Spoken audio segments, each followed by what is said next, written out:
They might be self-aware.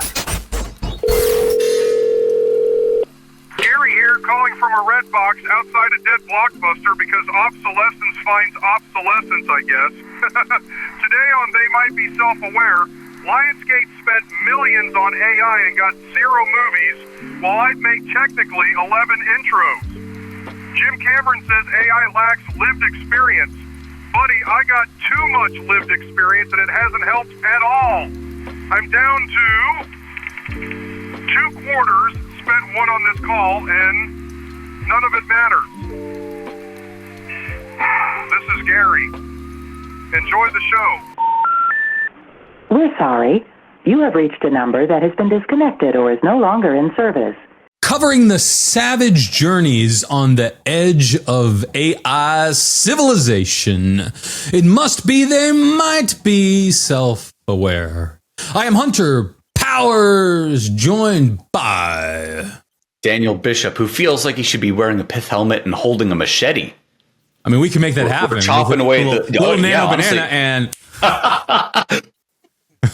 I think that's how it works. I don't know.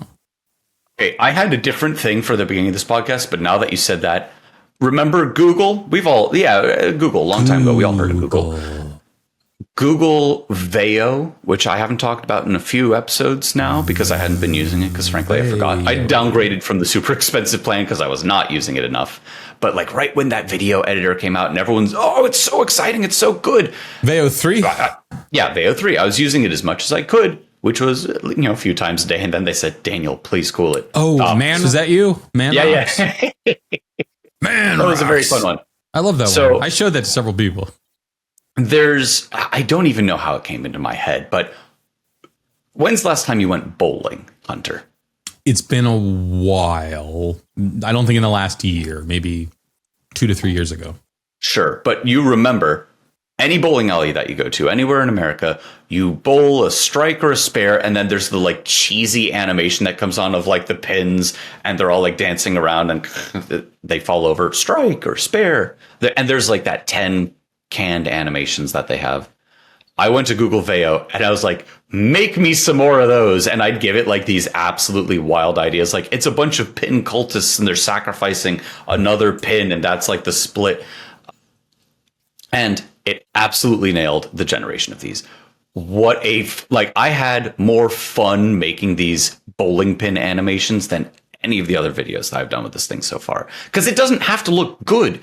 Veo 3 is really, really good. It's very good at making very believable looking videos, but there's like usually at least some little still unbelievable aspect of it, some uncanny valley, which considering what it is, like it's astonishing that we've gotten that far.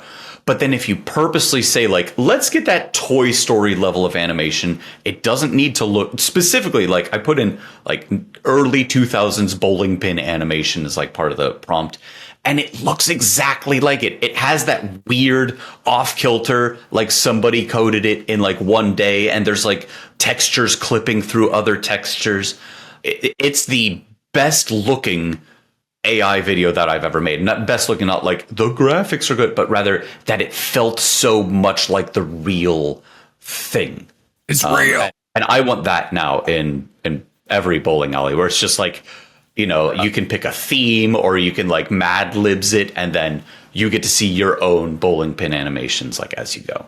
I think that'd be fun. Real-time bowling animations. Yeah. Well, because it makes those videos, they're only, and in real life, like if you actually go to the bowling alley, the animation's like 8 seconds long. That's how long the Google Veo videos are. I feel like this would be a perfect match.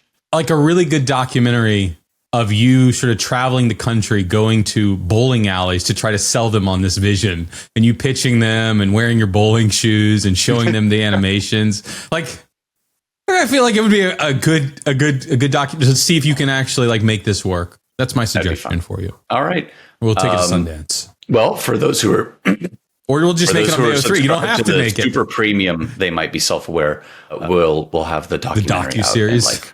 Yeah. No, I just realized we would just generate the whole thing on Veo 3. Generate the documentary. So I don't even do the documentary. We just like silly. take a picture of my face and say, that's silly. A video of Daniel trying to sell Google Veo generated it. This Bowling is real animations. Ouroboros snake eating its own tail type stuff here. Seems legitimate. You'd basically be the next Lionsgate. That's what I'm getting at. Yeah, right. I mean, if we're making this docuseries, I don't know if Lionsgate is known for their documentaries. They're certainly known for making movies. Sure, this is a movie. And aren't they all in on AI now? They're just going to make every movie with AI or What is a something movie? like that? It's moving pictures, right? Isn't Was that it where the term Runway came that they from? did their deal with? Or who did they Yeah, it do was their deal Runway. with? Okay. So they signed a big deal. It was a big press release. Yes, That probably. I think Runway it's that. ML. I think it was Runway ML. I'm pretty sure it was. I'm Here, I'll looking pull up my down my notes. I have notes. Yes, it's Runway. Great. Yeah. So right, But I hear Lionsgate said we partnered with them. We're going to give them all of our movies. They're going to put them into the AI machine and see if we can like fine tune or train our own model that we could then maybe use to like, can we make a full length movie using the AI that we made with our movies and our IP? Before we get into the how it's going, I want to ask you the question: what do you think the executives of that company like legitimately thought the end result of this was going to be? Like, did they think they were just going to be like, make a new? Imagine, if you will, maybe we can have some post editing. It's a guy in a big plush chair and he's got a huge cigar. We're gonna make millions, is what he's saying. That's what I imagine. That's what you imagine? There's the big Hollywood fat cat, and this big guy. I'm not even giving him a name, but like that character. My presumption here is that there is someone like that, or it's a series of it's the whole C-suite, whatever that says. If we could make an AI generated movie, a full feature length, people would actually go to and watch this. The first one is a novelty. The second one is proof that this is like really a viable thing. And then the third plus one is we're probably doing this for way less money than it would cost to make a full movie, right? So that's more profit for us. I assume that's where like the thought is. Okay.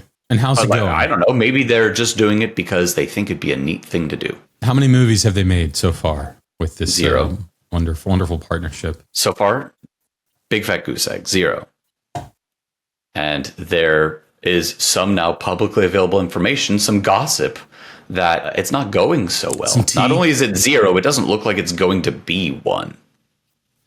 I'm only really aware of one large commercial film production, and there's several asterisks on this, that was heavily generated with AI. By the way, heavily generated with Veo 3 AI, although with a deep connection with the Google team working on this. And that was the,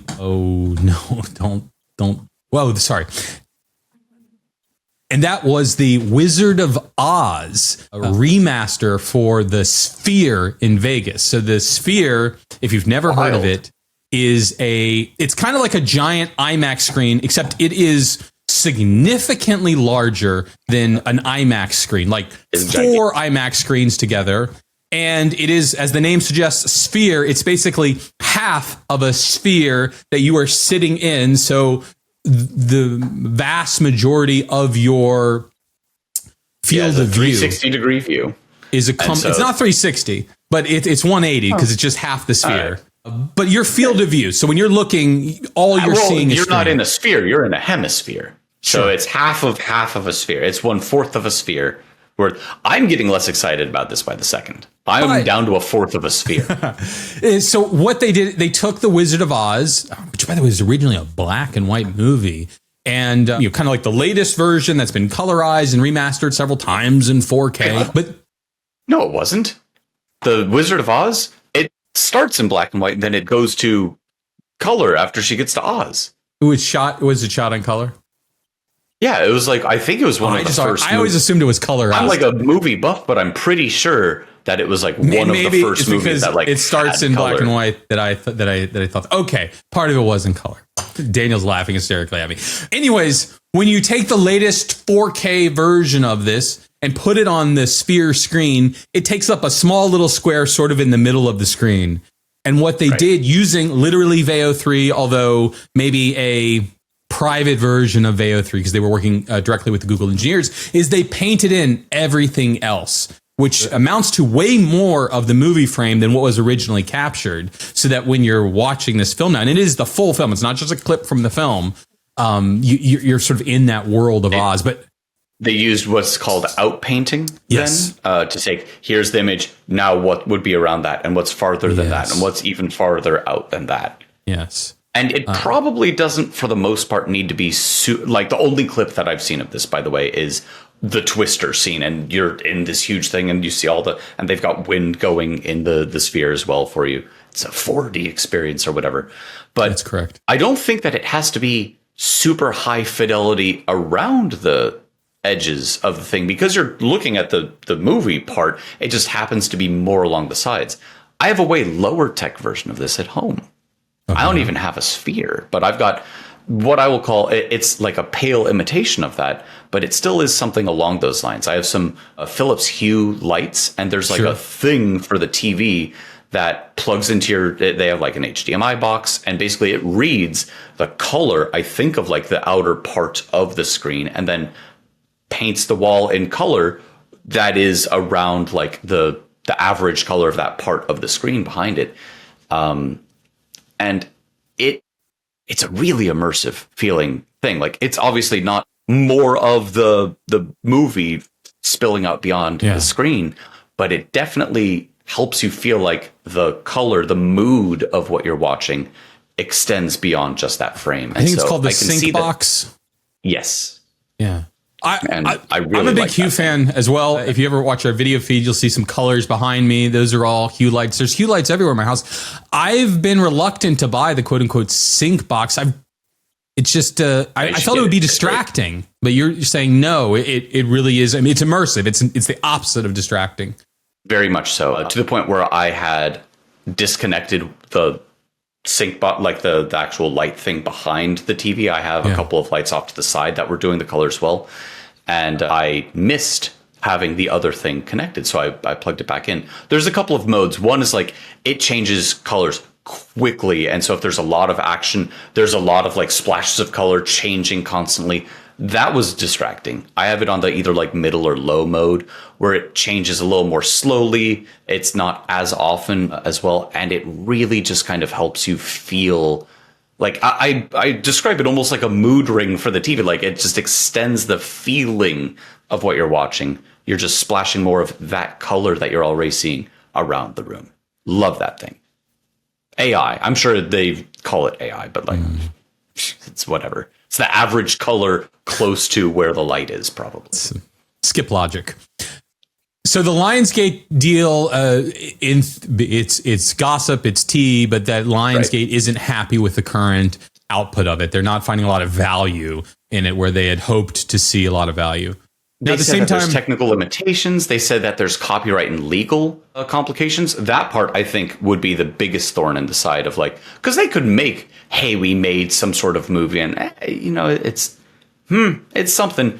But I think it's the copyright and legal stuff of we don't have the likeness, we don't have the audio for everybody involved in this, and the music originally used in all the movies or whatever that ends up being.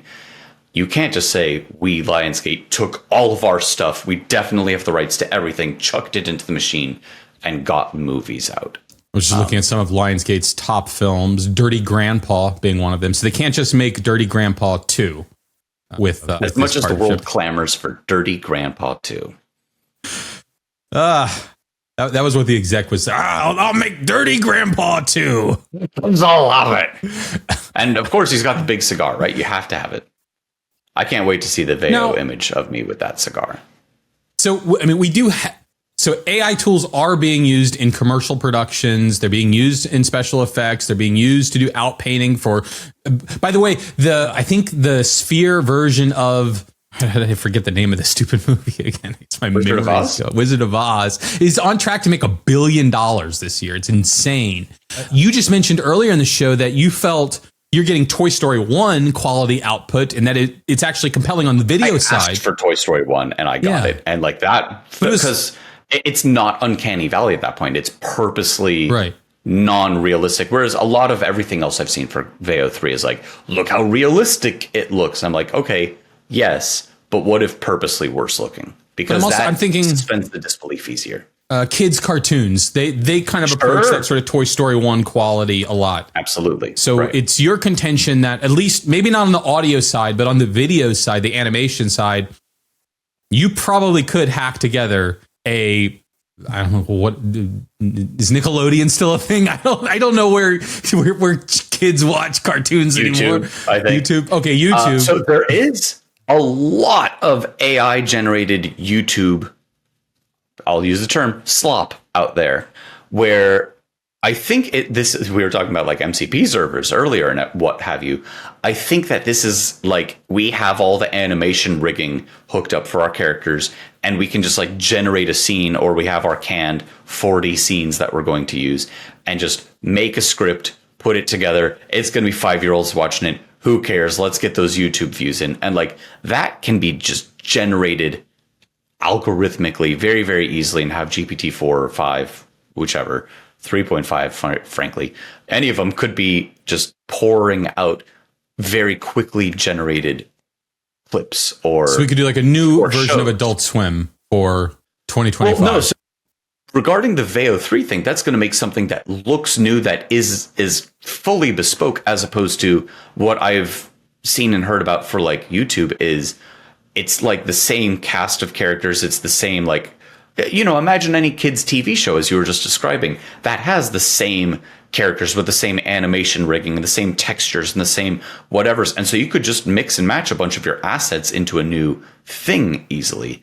That is getting more automated, especially for the low quality, low effort, low whatever set.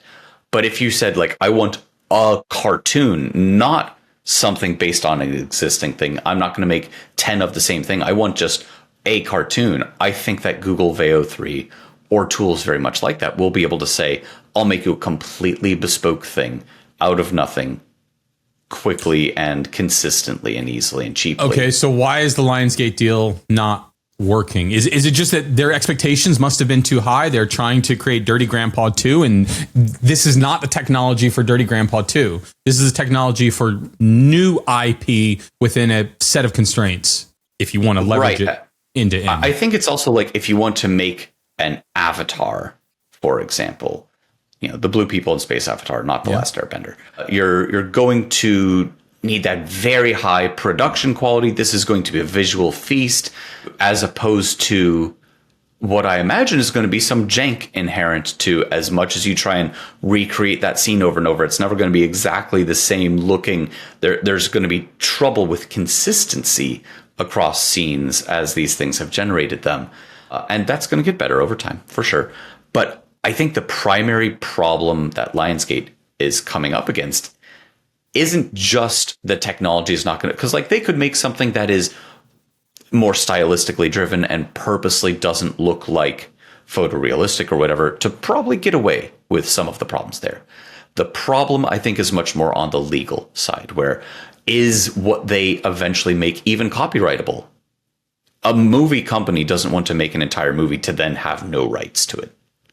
They could make the let Dirty alone Grandpa immediately anime. get sued for, because you made this, now you open yourself to a bunch of lawsuits from the Screen Actors Guild or whatever. Yeah, it's interesting because they're so explicitly training on the movies that they have made, which for sure they do not own the rights to create all these generative works from. That, yeah, it makes a real short path on the legal front for the people that were part of those original films. To say, hold on a second, Right. you illegally used our films as training material. Whereas if they just went to Veo 3 and typed in a prompt, I don't know, I assume Google followed all the laws. What if? And Google agreed to indemnify me anyways. I don't think it's quite that, because whoever is still opening themselves to the lawsuits that are already existing, already worming their way through the legal system of, are you allowed to do this? Are you not allowed to do this? Once that case law has been fully established some years from now, that becomes less of a question. You'll pay the appropriate amount of people, the appropriate amount of money, and then you're allowed to do it, is probably what that's going to end up being. The biggest one, though, I think for them is this even a copyrightable work? Because depending on what you've submitted and when over the last year or so, we've seen it can't just be 100% AI generated. You can't have a copyright on that. I don't think any movie maker in the world is going to say, we went to all this trouble, we made a movie, we released it in theaters, you're allowed to download it and change it and sell shirts and merch based on it because we have no copyright to it.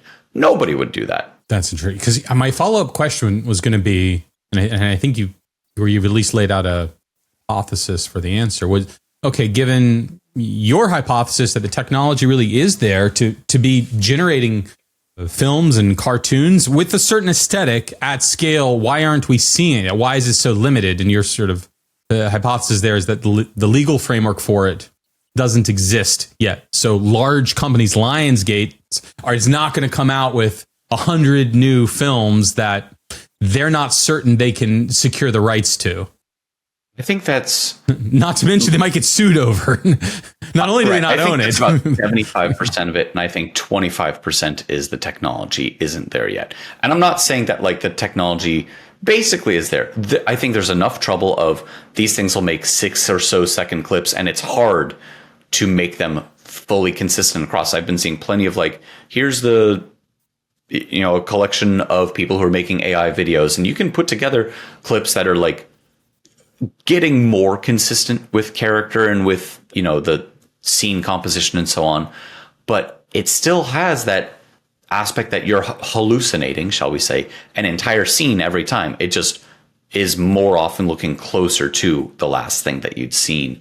Maybe once we have that Google Nano Banana aspect of we can take a scene and then just add stuff to it, you'd be able to like reuse these digital movie scenes that you're continuing to make once you could remove all of the characters from it. And then, hey, we got to the exact same thing that I've been saying over and over and over, which is you're not going to replace movie makers. You're going to make this a tool that the movie makers can use to make these things more easily. Because once you have a scene and you can remove people or you can add smoke effects or whatever, that's the exact same sort of thing that I see in every behind the scenes. Here's how we added the VFX to this scene, like for every movie ever. This becomes part of the movie making process instead of replacing it. People right now are trying to say, this thing can make videos. Let's replace making videos with this thing. And it's not working. Hey, we can make images with this thing. Let's replace every person making images with the thing. That hasn't worked. We've obviously seen that while this is powerful, while you can make very good from like a amateur's perspective, images or video clips or music or whatever at this point, it hasn't replaced the creatives as much as people are saying it's going to. It isn't, and I think that it won't. These tools that pop into existence, people get very upset and worried about and so on, simmer back down into a new suite of capabilities that help push the medium forward. You mentioned Avatar. By the way, are you an Avatar fan? I liked the first movie. Big technical spectacle, as I'd kind of mentioned. Yeah. I didn't actually even see the second one. I also, being a linguist, really liked the fact that they had a well thought out language for the thing. So I kind of like dove into that a little bit. I didn't bother learning it. Just I looked up what people had done and read some like interviews. Never even bothered seeing the second one, even though I liked the first one. Yeah, okay, very similar to you. A technical spectacle, and I love a technical spectacle. So I will go just based on that. It had some elements that were interesting. But I saw the second one just because, in theory, there were all these sort of advancements and how they were doing all the motion capture and recreating these characters. And when they were filming it, they had sort of full 3D scenes so that when Cameron's filming it, James, or Jim as his friends call him, Cameron is filming it while he's looking through his camera against a green screen. He sees the full world there. It was all very interesting, I guess, in the third and the final one's coming out. It's either at the end they're of this doing year 4, where it was going to be one for each of the 4 elements. There was possibly, dude. Water, earth, air. But anyways, I was curious about the Avatar thing, but Jim was also in the news with the statement that AI is just as creative as people, but with no unique lived experience. So he has so if you don't know, Jim Cameron, famous for, well, obviously Avatar, Titanic, Terminator, films, but is known for his use of technology. Loves technology. Always trying to push that forward. Yeah, right. Frequently invents brand new cameras to make his next film. Brand new technology, and will spend years in development on the technology to make a movie. He does seem very tech led, and I think this was part of why it took so long to get an Avatar too, because he's like, I'm not going to make it until there's more technology that can have some sort of meaningful push forward there. Same thing with Gabe Newell of Steam fame, for the computer software for those unaware. He didn't want to make another Half-Life game until the technology was so much better, where there was something new being done with it. Are we ever getting another Half-Life? I mean, or did Alex count? That was the last one, sort of, right? It's a good game. I still haven't played that, by the way. Back to Jimmy Sea Dog, as his really close friends call him. You were mentioning. AI is just as creative as people, but with no unique lived experience. Do you agree with that statement? Well, I've seen a lot of supremely uncreative people. And this is the point that I want to make about that, which is, and we've kind of talked about this in the past, where the best humans for a very long time in most realms, and we've started to see we're getting there for coding, the best humans will continue to outperform computers for a very long time, if not possibly forever. Shall we see? We shall see. Once we get to artificial superintelligence, I guess it's literally smarter than us at everything. But and that's next Wednesday. Right? Yeah. Most people aren't the best person in the world at art or at poetry or at film design or at UI UX design using Figma with its new MCP servers. Most people aren't that. And so if most people aren't super duper creative, I think that the best and brightest AIs out there today are going to be more creative when creative. What does that even mean? Creativity. Are you using to make Figma designs? Are you using it to write poetry or short stories? There's an article, I don't know if we talked about it or not, but some guy had a few well-known award-winning sci-fi authors write some short stories. Admittedly not their forte, but it was I think 300 to 500 words. He got a bunch of real award-winning human authors to do it, and then also AI, I don't remember which one, wrote a few of these short stories. It was a sample size of 1,000 people, so not huge, but overall, people couldn't tell which was AI and preferred the AI written stories.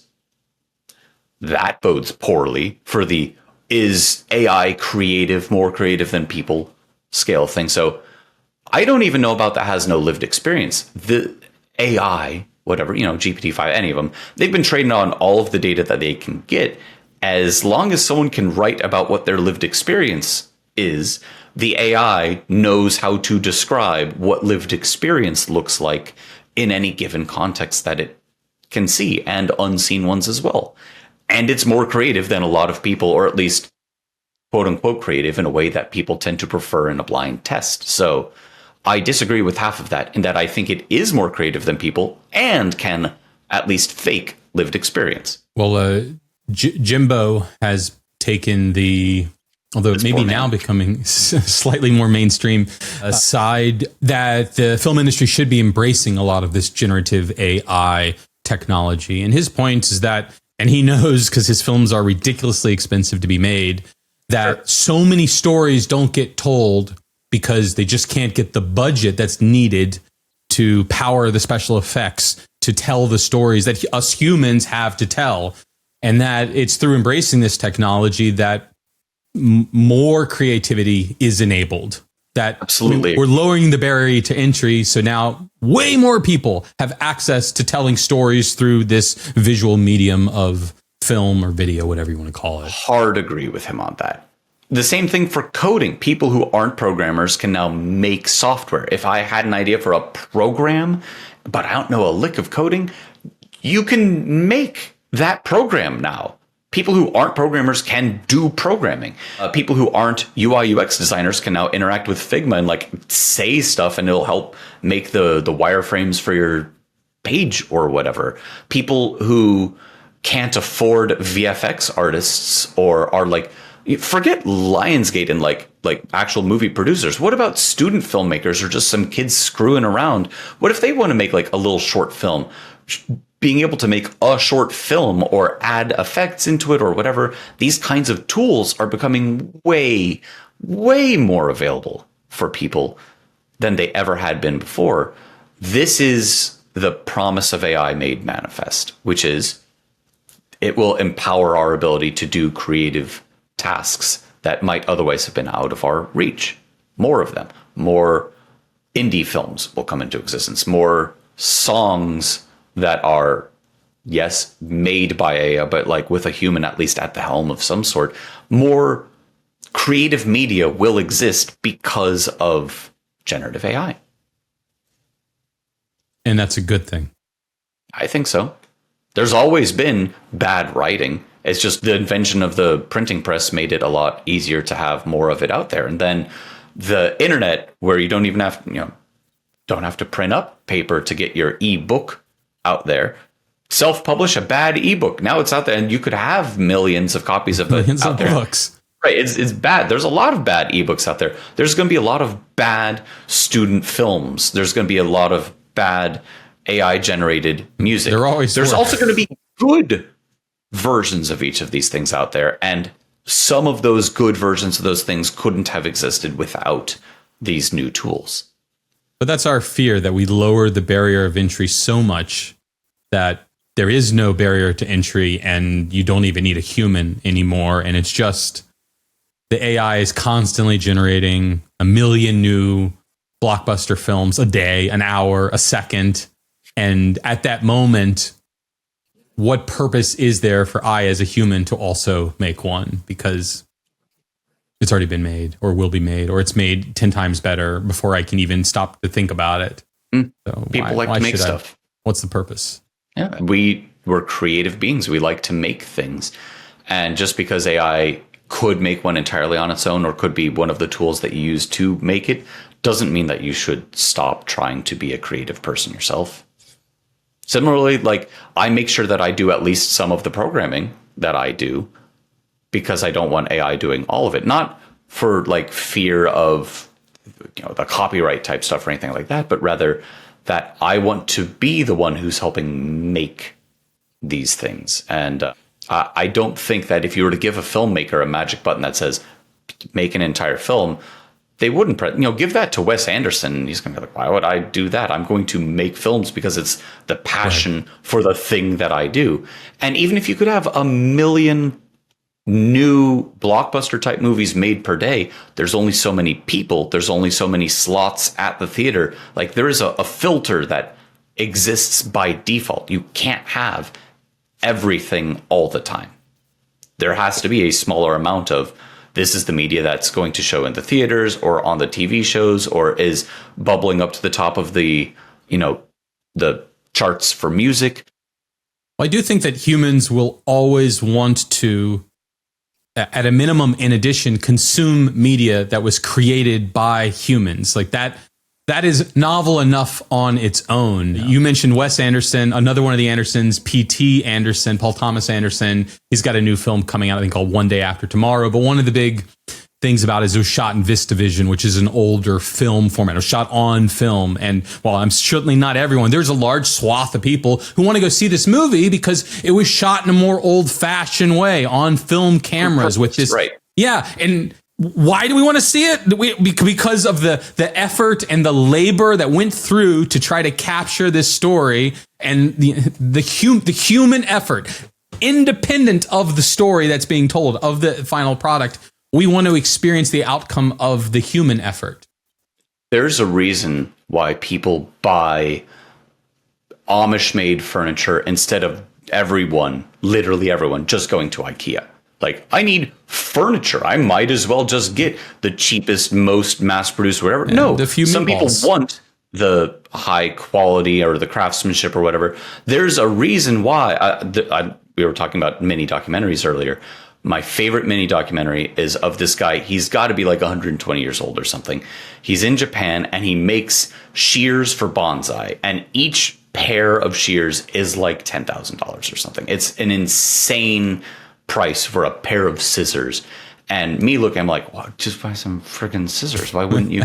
But it's that like that ultra dedication to the craft. This person who's dedicated their whole life to it. Like maybe if you were to really truly objectively look at it, if they're even better, it's not that much better than ones that could be literally mass produced. But there's something about craftsmanship, human craftsmanship, that humans appreciate. And I don't think it has to be completely at the detriment of using AI tools. If I was to make a movie using, Veo 3 or Veo 5 or whatever, if I was to say I made a movie, but all I did was like I typed in a prompt and then GPT-5 made the script and then Google Veo 6 makes a movie, I didn't make a movie, did I? There is media available because I had an idea and I hit enter.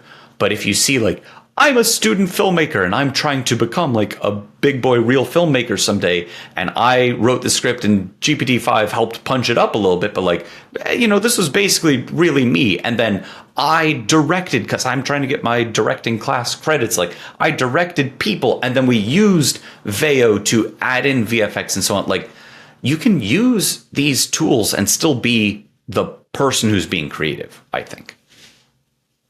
Some people probably don't, but I think like as long as a person is meaningfully involved in that process and you're using tools to help you, then you still made it, right? Just because I can hang up a picture in my house using a screw that I had no idea how to make that, or the picture frame, I couldn't make a hammer. Like you have to smelt metal, I guess, whatever it is, steel probably.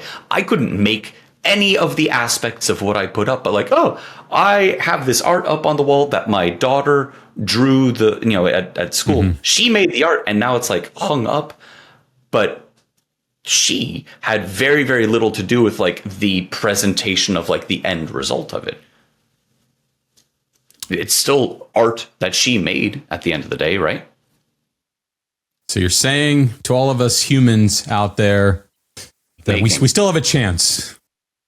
Get out there and make stuff. It's yours. Chance. Enjoy it. Use all the tools available, but make stuff. Where might they learn about some of these tools, Daniel? If they wanted to know what new tools might be coming down the pipe that they should check out. There's a podcast. It's called They Might Be Hold on, I'm going to write this down. Yeah. Or use your AI transcript. And then was it might? Might. Okay. Be self-aware. And you're listening to it or watching it right now. Oh, that's right. This is the podcast. Yeah, we're doing it right now. You're being recorded. Maybe you found us on Apple's podcast. Apple Podcasts. Maybe you found us on Spotify. Maybe you're watching us on YouTube or YouTube Shorts, TikTok. There's anywhere that you find podcasts, really, you can find us. And you should find us. And you should like us. You do like us. You love us, probably. And subscribe. Some thumbs ups. Depending on the platform you're on, you can give us like stars or whatever. I like stars. Give us all the stars. Leave a comment. We read the comments. We like the comments. I like the comments. I like it when people interact and we get an ounce of feedback. Not that I don't enjoy your feedback, Daniel. Well, we'll see my feedback next time on. They might be self-aware.